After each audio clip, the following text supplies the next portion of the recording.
Hey guys, and welcome to another free plugin Friday. Today we look at another analog obsession plugin, and that is the Konsol, spelt with a K. So basically, the Konsol is what its name suggests. It's the front end of a mixing console, and it's meant to give you that kind of warmth, that punch, that extra vibe that an analog console adds to your sounds. So we're going to get into it, and we'll have a look at the features first and then go through some sounds. So it's a fairly straightforward plugin. Your main controls are input and output. You have a low and high end shelving EQs. These are based on a Neve style EQ. You have a transformer in and out, which emulates basically the transformer distortion you get from the mic pre. You got 3 models. You've got a bus mode. And so the bus mode basically is kind of the summing bus of the console as opposed to the actual channel. And the track mode is the channel. And then you have oversample and an on and off. So simple plugin in a way, but it really can add some nice oomph and kind of warmth. So I think what we're going to do is we're going to start off on a drum kit. In track mode, I'm just going to put it on a few elements of the drum kit and then put it on the drum track bus and then go through and put it on some bass and some guitars as well. It really does add that kind of oomph that you kind of want. So what we'll do first, I'm just going to play through it and we'll dial in some things and go through the different models and such. So first thing, I've got it here on the kick. Let's just go through the settings and go through the modes and everything. So I'm just going to play this loop of the kick and we'll go through it. I need to compensate a little bit with the output control. It doesn't have an auto gain feature or anything like that. You can start hearing it distort as you get up here.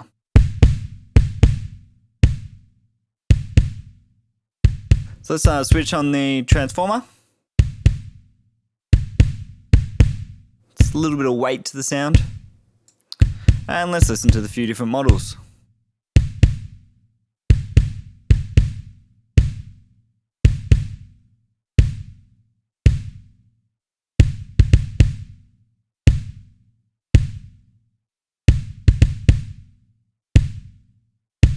The difference I really hear between the different models, at least on a kick, and as we go through other elements, you might be able to hear them too.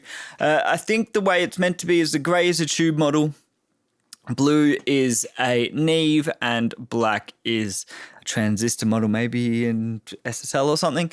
But the biggest thing I hear is in the low mids and the lows. The blue seems to have a little bit of scoop in the low mids and a bump up in the lows, which is really, really nice. So we'll go through the models again, and you might be able to hear that if you can listen. See how those mids change a lot? Black's kind of a happy medium, I think. So let's just have a look at the 2-band EQ, and then we'll move on to some snares.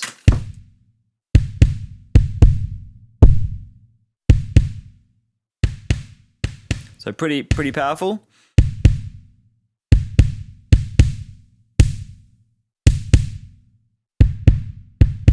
So I'm going to EQ it a little bit.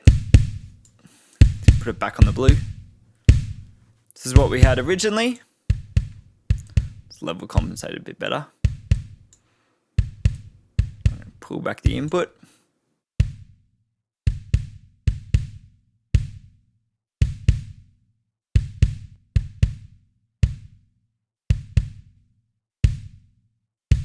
Fairly subtle, but definitely adds a little bit of punch and a little bit of warmth. So moving on to snares, I'll show you what it sounds like on snares. Now, the thing to remember with these kind of plugins, the idea is kind of adding a little bit here and a little bit there, and overall it kind of glues together. It's not for a massive change in sound. But this isn't really the summing plugin from Analog Obsession. There is a separate one that is designed to emulate a summing amplifier, NCAR, and I think that has different ways of doing it. One way is if you have certain DAWs that allow multi-channel processing, like 8 to 16 channels, then each single strip is a different channel, and that's a really cool way of doing it. I can't really do that in Cubase. I think you can in your window though. But I may have a look at that plugin. Let me know in the comments below if you want me to have a look at that. That's kind of competing with the Waves NLS and a few other kind of summing plugins. This is more of that kind of preamp thing. So let's turn the kick off. Snare, so bypassed. Let's bring it in. Put the transformer on because I want that transformer. So this is 2 snare mics. I've just grouped them together.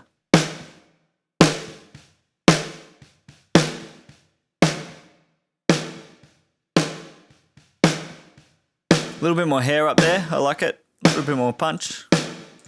Now let's try different models.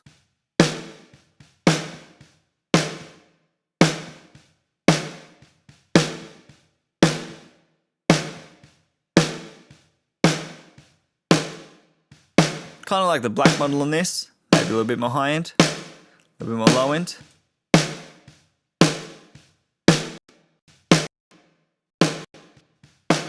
I'm feeding into a reverb. We might just mute it for a second so we can listen.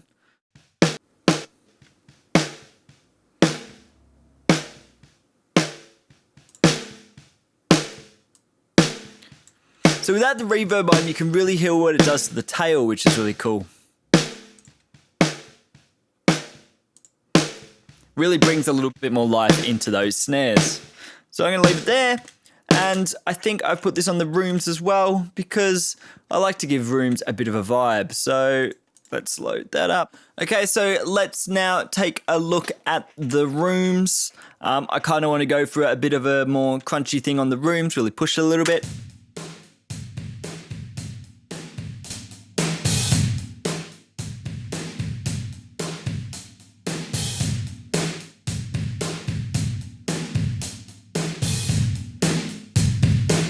Can really hear the difference in the models now.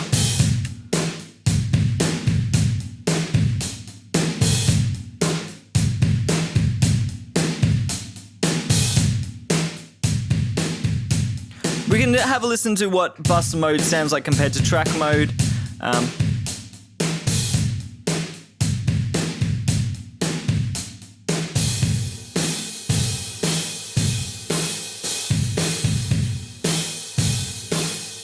I feel like I prefer track mode for this specific use. Cool, just let's check the gain.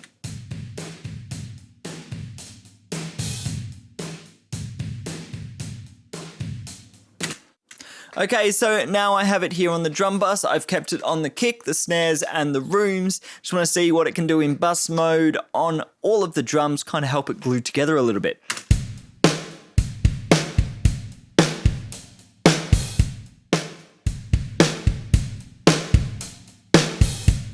Really brings out that ambience.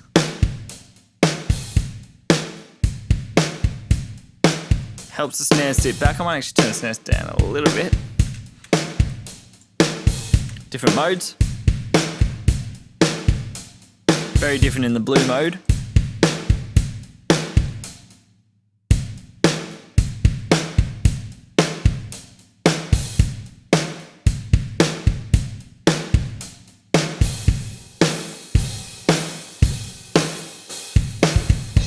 Like in the grey mode, let's push it a little bit further.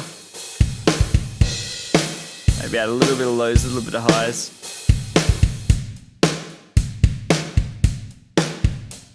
Off.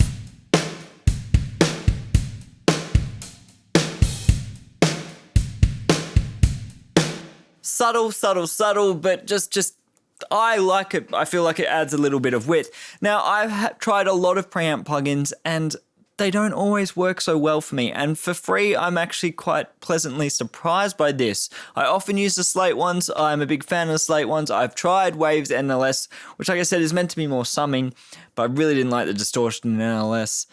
This kind of does have a little bit more of that true to analog vibe, but it's not all completely there. There is still lacking some of that 3D quality, that kind of outer worldliness that you get from a real Neve pre, or any analog pre, but Neve is a big example of the big kind of sound. But I'm liking it so far. So let's move to bass. I'm going to solo up the bass because bass is something I think really benefits from this kind of distortion. I find it a lot of the times with bass, especially DI bass, we're using an amp emulation. It lacks this extra kind of depth and such. So hopefully we can get it with this. So it is off now. It's a very chorusy bass.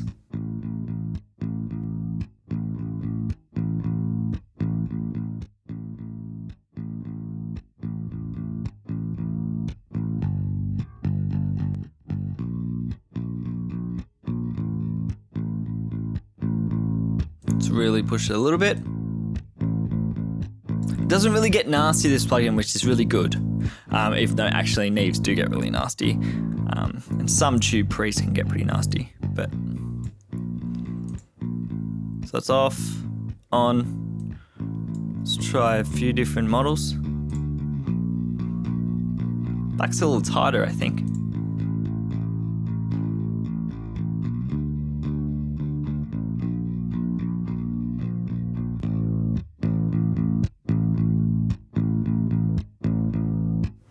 Blue's nice and up front. I think I like blue. I'm just gonna add a touch of low end.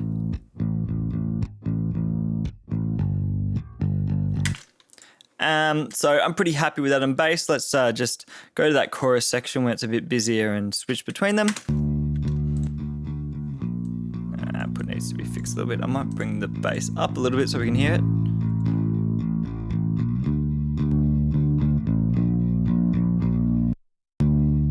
This is off. I mean, this is on. Off. See, it adds that kind of weight at that little fizzle around the edge that helps it stand out a bit. With the drums, maybe we'll just drop it in.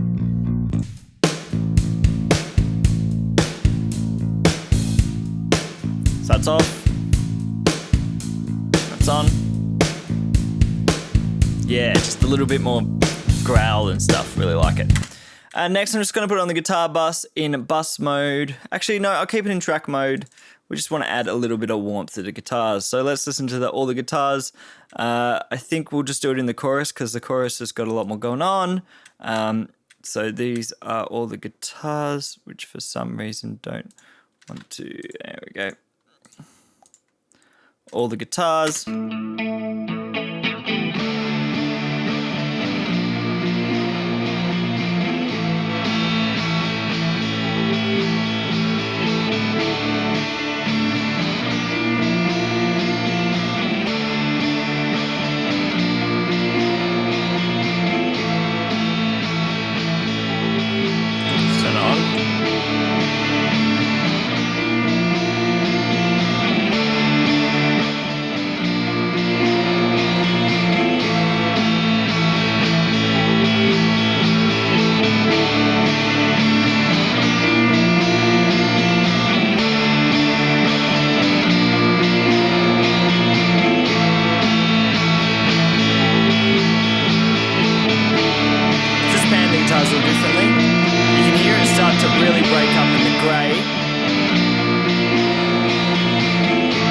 Listen to that mid-range character. I'll just stop it so you can hear me.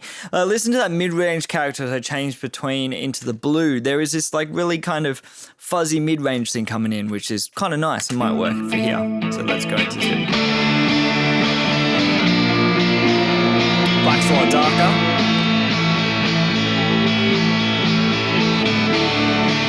You can hear that fuzziness, which I think might work in the track. So I'm going to do that but reduce the highs a little bit. Maybe lows a little bit. This is off. And let's just listen to everything together. And what I'm going to do is basically get all the tracks and I'm going to bypass. You probably won't be able to see. Actually, I'll bring up, maybe we'll bring them all up. See them all. I don't know how much the screen's going to take. So guitar kick, snares, room. Drums, bass. Okay, so I've got them all up now, and what we're going to do is I'm going to bypass them all, and then we're going to go turn them on and off, and you can hear what they all do together, and that's why I said these kind of things, they really add up at the end. So they should all do that, and then we might try it with oversample if my computer plays nice. So let's play it with it off. We'll play the chorus section. When it comes around again, I'll put them all on.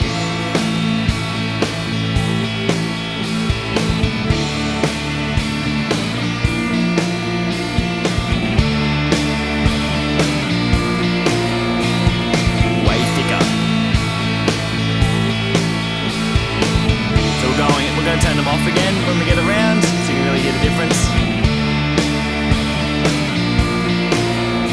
So this is off. There might be a little bit of volume difference. I do need to probably adjust that a little bit, but you can really hear the tone. Back on.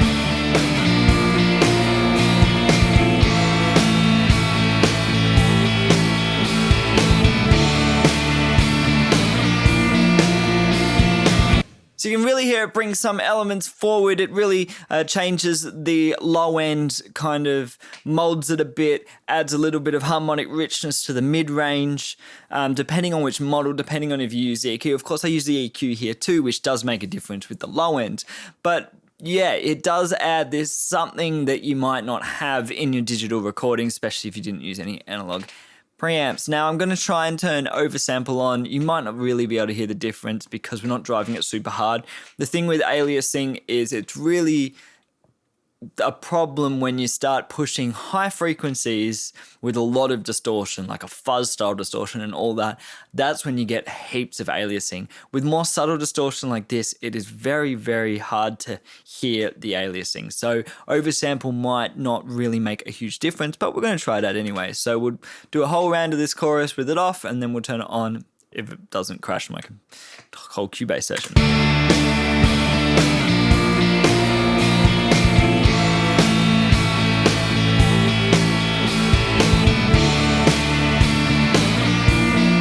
Try it all on.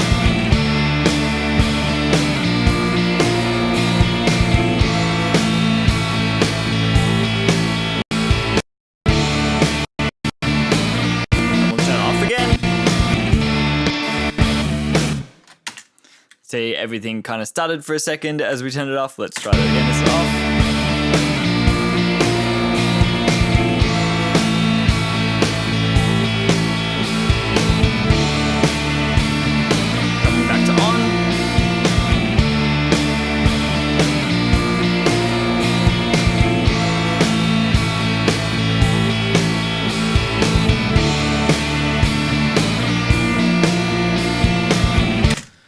Now I do hear a subtle difference there. I do think it's a little bit cleaner up in the high end, whether that is due to the sample conversion or it's due to lack of aliasing. I won't go in this review. I'm not going to go test it out. I might do that in my spare time and maybe come back with the results. Maybe I'll compare a lot of aliasing with different free plugins. That might be a cool video to do using scopes and stuff, but that is a bit boring for this kind of context. So that's where we're going to leave it. So that was the Analog Obsession Konsol. Really, I think for a free plugin, it is really cool. It can really add something to your tone. Now, if you don't have any preamp plugins, I reckon this is a must. And even if you do, I think you should try it out because it might have a different flavor that you're not getting from your current preamp plugins, and I'm a big fan of this kind of virtual preamp stuff. Now you got to be careful not to overdo it and end up with a messy saturated mix, but I think it can really help certain elements stand up and add a little bit of warmth and a little bit of character to every sound. So thanks for watching. As always, please subscribe if you haven't. Free Plugin Friday is every single Friday, so I showcase a free plugin, and there is a bunch of other videos that come out during the week. So thanks again for watching, and I'll see you next time.